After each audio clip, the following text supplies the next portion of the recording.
Hi friends, welcome to our channel. అందరూ బాగున్నారా అండి? ఈరోజు మనం ఎంతో టేస్ట్గా ఉండే కొబ్బరి పాలతోటి కొబ్బరి రైస్ తయారు చేసుకుందామండి.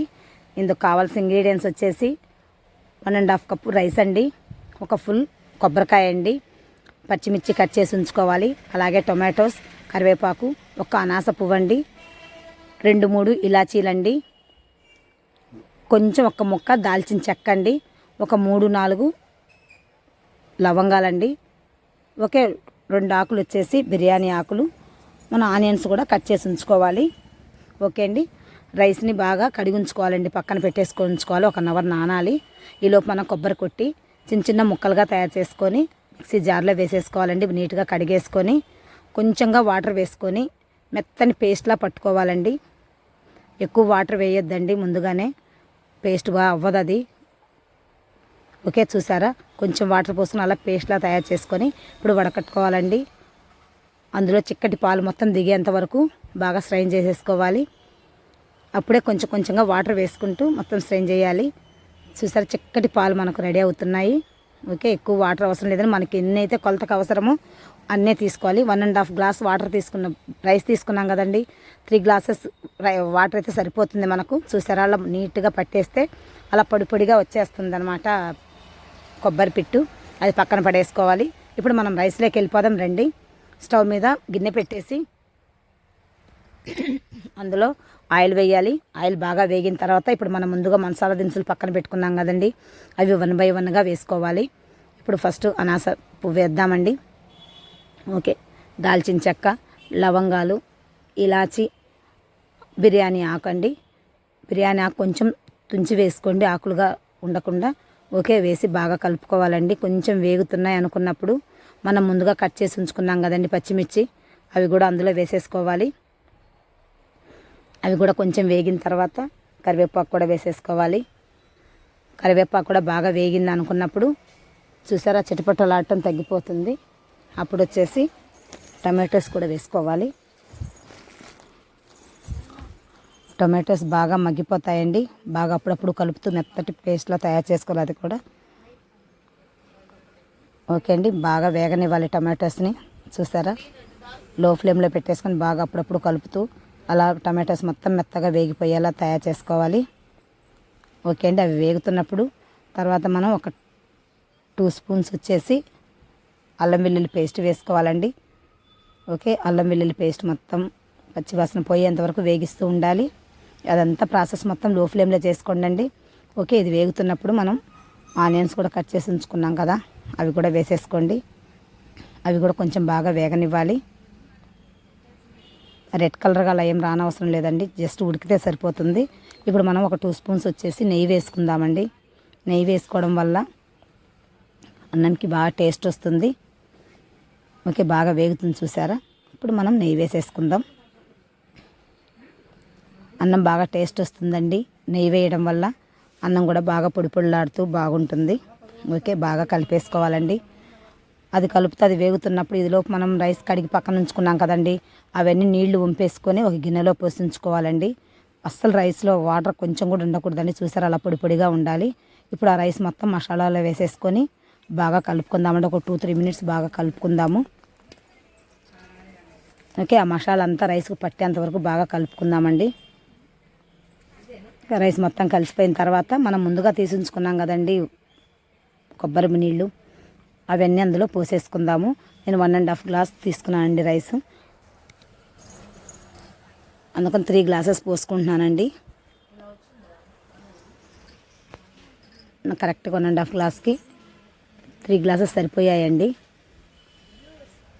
ఓకే, వేసేసుకొని బాగా కలిపేసుకోవాలండి. పాలు ఎంత చిక్కగా ఉంటే అంత టేస్ట్గా ఉంటుందండి కొబ్బరి రైస్ కూడా. ఎక్కువ వాటర్ పోస్తే బాగోదు. ఓకే, మొత్తం కలిపేసి 1 స్పూన్ ఉప్పు వేసేసి బాగా కలుపుకొని మూత పెట్టేసుకొని మీడియం ఫ్లేమ్లో పెట్టేసుకోవాలండి. ఓకే, మీడియం ఫ్లేమ్లో పెట్టేసుకోండి, అది ఉడుకుతూ ఉంటుందండి. ఓకే, ఒక్కసారి మధ్యలో అలా తీసి చూస్తే ఉడికిందా లేదా అనేది మనకు అర్థమైపోతుందండి. ఓకే, బాగా ఉడికిపోయింది అనుకున్నప్పుడు మనం కొంచెం పుదీనాకులు తీసుకోవాలండి. చూసారా, ఉడికిపోయింది అన్నము. ఒక 5 మినిట్స్ అలాగే వదిలేసేయండి. నెక్స్ట్ వచ్చేసి కొంచెం ఒక పావు స్పూన్ వచ్చేసి ధనియా పౌడర్ వేసుకుందామండి. జస్ట్ ఫ్లేవర్ కోసం. చూసారు అన్నం బాగా పొడి పొడిగా అలా వచ్చింది, మనం నెయ్యి వేయడం వల్లే అలా వచ్చింది. నెయ్యి వేసుకోకపోతే కొంచెం ముద్ద ముద్దగా అవుతుంది అన్నము. ఓకే, ఒక పావు స్పూన్ అండి ధనియా పౌడర్ వేసుకోవాలి స్మెల్ కోసం. ఓకే, కొంచెం వచ్చేసి ఒక 2-3 రెమ్మలు వచ్చేసి పుదీనా ఆకులు వేసేసుకోవాలండి. అంతేనండి, మనకు రైస్ రెడీ అయిపోయింది. ఎంతో టేస్ట్గా ఉండే రైస్ మనకు రెడీ అయిపోయింది. తర్వాత మనం కర్రీ తయారు చేసుకుందామండి. ఇందులోకి బంగాళదుంప కర్రీ చాలా బాగుంటుందండి. మరి పలచగా కాకుండా చిక్కగా కుర్మలాగా తయారు చేసుకుందాం. చాలా టేస్ట్ వస్తుంది దీంట్లోకి. ఓకే, రైస్ అలా పక్కన పెట్టేసుకుందాము. ఇప్పుడు ఒక 1/2 కిలో బంగాళదుంపలు తీసుకుందామండి. నీట్గా కడుక్కొని అలా ముక్కలుగా కట్ చేసుకొని ఒక 4-5 విజిల్స్ రానివ్వాలండి కుక్కర్లో వేసేసి. కొంచెం వాటర్ పోసేసుకొని 4-5 విజిల్స్ రానివ్వాలి. అవి ఉడుకుతున్నప్పుడే మనము టమాటో, ఆనియన్స్, పచ్చిమిర్చి అన్నీ కట్ చేసి పక్కన పెట్టేసుకుందామండి. ఓకే, బాగా ఉడకనివ్వాలి వాటిని. ఓకే, చూసారా ఉడికిపోయాయి. మనం ముందుగా కట్ చేసి ఉంచుకున్నామండి టమాటోస్, పచ్చిమిర్చి, కరివేపాకు, ఆనియన్స్ మొత్తం కట్ చేసుకుంటున్నాం కదా. దీంట్లో కూడా కొంచెం కొంచెంగా మసాలా దినుసులు తీసుకోవాలండి. ఎక్కువ అవసరం లేదు, కొంచెం కొంచెం తీసుకోవాలి. ఓకే, నేను 1-2 అలాగే తీసుకున్నానండి. ఎక్కువ వేసుకుంటే బాగోదు. ఫ్లేవర్ కోసం ఒక్కొక్కటే తీసుకున్నాను. ఇప్పుడు ఒక గిన్నె తీసుకొని అది స్టవ్ మీద పెట్టేసి ఆయిల్ వేసి వేడయ్యాక ఇప్పుడు మసాలా దినుసులు మనం తీసుకున్నాం కదండి, అవి 1 by 1 వేసుకుంటూ బాగా కలుపుకోవాలి. అవి కొంచెం వేగాయి అనుకున్నప్పుడు మనం కట్ చేసి ఉంచుకున్న పచ్చిమిర్చి కూడా వేసేసుకుందాం అందులో. అవి కూడా కొంచెం వేగిన తర్వాత కొంచెం కరివేపాకు కూడా వేసేద్దామండి. అది కూడా వేగిన తర్వాత ఇప్పుడు మనం కొంచెం టమాటోస్ వేసేసుకోవాలి. చూసారా బాగా చిటపట తగ్గిపోయి కరివేపాకు బాగా వేగిందనమాట. ఇప్పుడు మనం టమాటోస్ వేసేసుకుందామండి. టమాటోస్ కూడా బాగా వేసుకొని కలిపేసుకొని కొంచెం సాల్ట్ వేసేసుకొని మూత పెట్టేసుకుందామండి. సాల్ట్ వేయడం వల్ల టమాటోస్ తొందరగా మెత్తబడిపోతాయండి, బాగా ఉడికిపోతాయి. ఓకే, ఒక పావు స్పూన్ వేసేసుకోండి. ఓకే, బాగా కలిపిస్తే అలా పెట్టేసుకోండి, బాగా ఉడికిపోతాయి. చూసారా మెత్తగా ఉడికిపోయాయి టమాటోస్. అలా మెత్తగా ఉడికిపోవాలండి, గుజ్జులా తయారవ్వాలి. ఓకే, ఇప్పుడు మనం ముందుగా కట్ చేసి ఉంచుకున్నాం కదండి ఆనియన్స్, ఒకటి బంగాళదుంప, అవన్నీ రెడీ చేసి ఉంచుకోవాలి.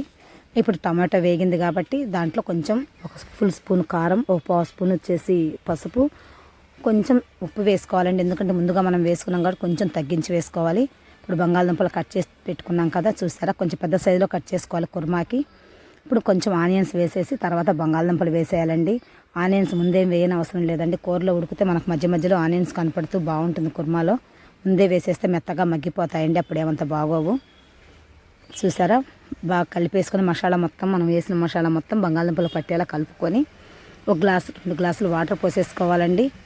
చూసారా అలా కొంచెం వాటర్ సరిపోతుంది, ఎక్కువ అవసరం లేదు కుర్మాకి. సరే, మధ్యలో ఒక్కొక్కసారి అట్లు ఇట్లు కలుపుతూ ఉండాలి అప్పుడప్పుడు. చూసారా కూర కూడా కొంచెం బాగా చిక్కపడుతుంది. ఇప్పుడు మనం కొంచెం పచ్చి కొబ్బరిని పేస్ట్లా తయారు చేసి పక్కన ఉంచుకోవాలండి. అది వేయడం వల్ల మంచి టేస్ట్ వస్తుంది కూరకి, ప్లస్ తొందరగా చిక్కపడుతుందండి. చూసారా బాగా చిక్కబడిపోతుంది. ఓకేనండి, అలా తయారు చేసేసుకొని ఇప్పుడు మనం కొంచెం ధనియా పౌడర్ వేసుకుందామండి. బాగా కలిపేసుకొని కొంచెం ఒక 2-3 రెమ్మలు వచ్చేసి పుదీనా వేసేసుకుందామండి. మనకి ఎంతో టేస్ట్గా ఉండే బంగాళదుంప కర్రీ రెడీ అయిపోతుందండి. చాలా బాగుంటుందండి ఇది. ఒక 2 చాలండి, సరిపోతాయి. పుదీనా ఎక్కువ అవసరం లేదు. ఓకే అండి, ఎంతో టేస్ట్గా తయారు చేసుకున్న బంగాళదుంప కుర్మా రెడీ అయిపోయింది. ఇప్పుడు మనం ఒక ప్లేట్లోకి మొత్తం సర్వ్ చేసుకుంటే చాలా టేస్ట్గా వస్తుందండి. ఓకే, నేను కొంచెం రైతా కూడా తయారు చేసుకున్నానండి. రైతా చేసుకున్న చాలా బాగుంటుంది. ఓకే, అలా చేసుకొని మీరు కూడా ఎలా వచ్చిందో ఒకసారి నాకు కామెంట్ రూపంలో చెప్పండి. ఈ వీడియో మీకు నచ్చినట్టయితే లైక్ చేయండి, షేర్ చేయండి, సబ్స్క్రైబ్ చేయండి. Thank you.